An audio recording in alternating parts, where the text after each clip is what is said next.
ते काय अमितभाईंच्याच भेटीसाठी आले होते अशातला काय भाग नाही, पण शक्य असेल आणि झाली तर भेट त्या ठिकाणी होऊ शकते. मलाही माहिती आहे की आज माननीय पंतप्रधान महोदय आणि अमितभाई हे चंदीगडमध्ये त्या ठिकाणी आहेत. त्यामुळे दिवसभरामध्ये काही दादांची काही खाजगी कामं असतील तर ती त्या ठिकाणी होतील.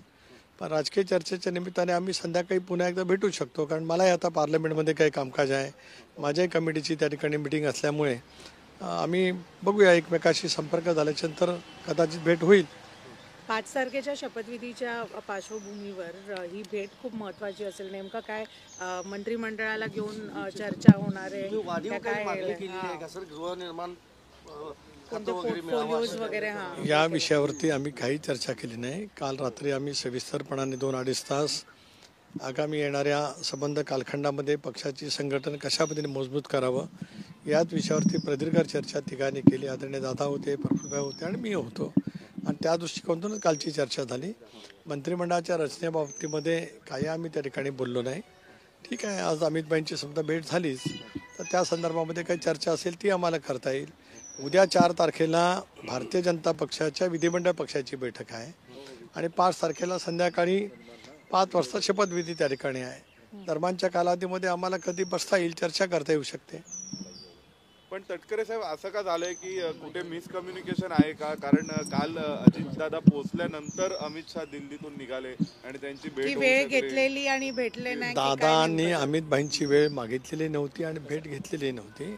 भेट त्या ठिकाणी घेण्याचा प्रश्नच त्या ठिकाणी नव्हता. त्यामुळे मिसकम्युनिकेशन बिलकुल त्याच्यामध्ये काही असण्याचं काही कारण नाही. तुमचं साधारणतः किती मंत्रिपदे मिळावीत ही म्हणजे पक्षाची भूमिका आहे? स्ट्राईक रेटनुसार तुम्हाला मिळावेत अशी चर्चा आहे. एक असं आहे की ज्या वेळेला आम्ही या विषयावरती चर्चासाठी बसू, आदरणीय अमितभाईंच्या जवळ किंवा देवेंद्रजी असतील, एकनाथराव असतील, दादा असतील, आम्ही सगळेजण बसू, त्याला या संदर्भामध्ये चर्चा नक्की त्या ठिकाणी होऊ शकते. पॉलिटिकल पार्टीज मध्ये जागा वाटप करताना समजदारपणाची भूमिका घेतली होती. त्यामुळे तुमचे आमदार कमी जरी असले तरी सत्तेत वाटा समसमान असावा यासाठी तुमची भूमिका असेल का? एक असं आहे की नक्कीच लोकसभेच्या वेळेला तर फार आम्हाला त्या ठिकाणी सिटिंगचाच फॉर्म्युला असल्यामुळे अधिक जागा त्यावेळेला का आम्ही मिळवू शकलो नाही. उलट धाराशिवची, उस्मानाबादची जागा आम्हाला लढवावी लागली की जी आम्हाला नकोच हवी होती. परभणीची जागा लढण्यासाठी आमची पूर्ण तयारी झाली होती, परंतु महाविकास संबंध महायुतीमध्ये सामावून घेतलं जावं असा निर्णय अमितभाईंच्या समोरच्या बैठकीमध्ये झाल्यामुळे त्यावेळेला ती जागा आम्हाला त्या ठिकाणी सोडावी लागली. विधानसभेच्या वेळेला सुद्धा आम्हाला अधिक जागा मिळाव्यात असा आमचा आग्रह जरूर त्या ठिकाणी होता. कदाचित जास्ती जागा मिळाल्या असत्या तर आमच्या अधिक सुद्धा आमदार त्या ठिकाणी निवडून आले असते.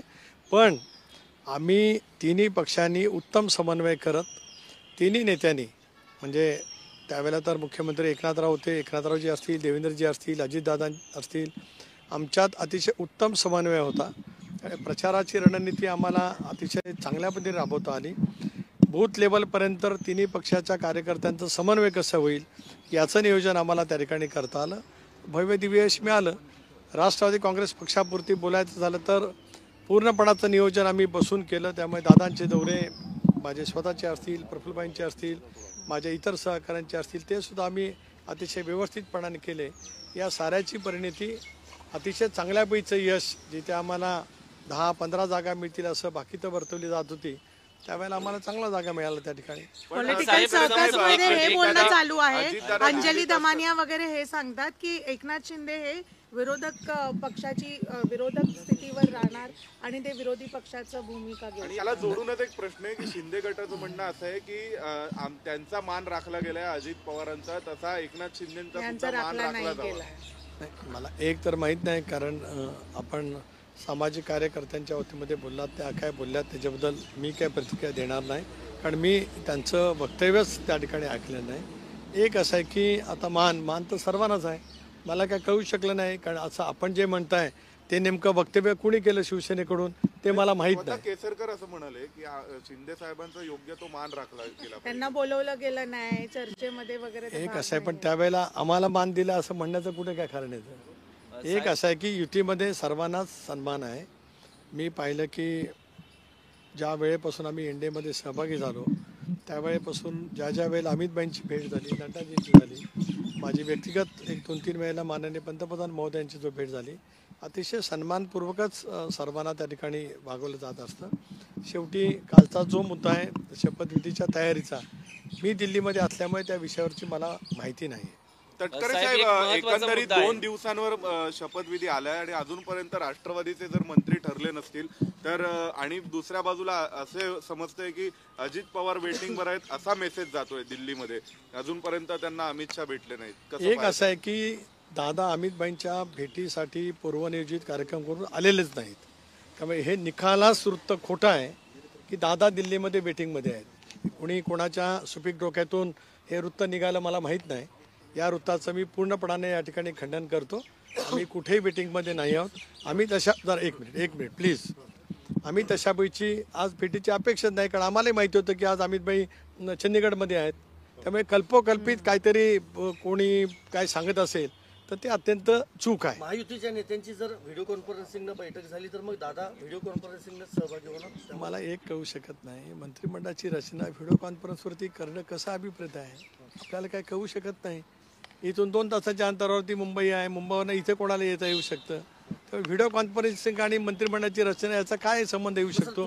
ही काय शासकीय बैठक आहे का. तुम्ही रचना झाली. हाती मागताय की हे मी मगाशीच आपल्याला उत्तर दिलं. या संदर्भात काही चर्चा झालेली नाही. मी काल संध्याकाळी सुद्धा आपल्याजवळ या बाबीवरती स्पष्ट केलं. त्याच्यामुळे केवळ स्पेक्युलेशनच्या आधारे काही प्रश्न किंवा काही पद्धतीचे वृत्त जाणं हे चुकीचा संदेश त्या ठिकाणी जातो. महायुतीमध्ये सर्वांचा सन्मान आहे. जे काय असेल ते चर्चेने त्या ठिकाणी होईल. अमितभाईंच्या भेटीसाठी दादा आज तरी या ठिकाणी नाहीत, आम्हाला आलेले नाहीत.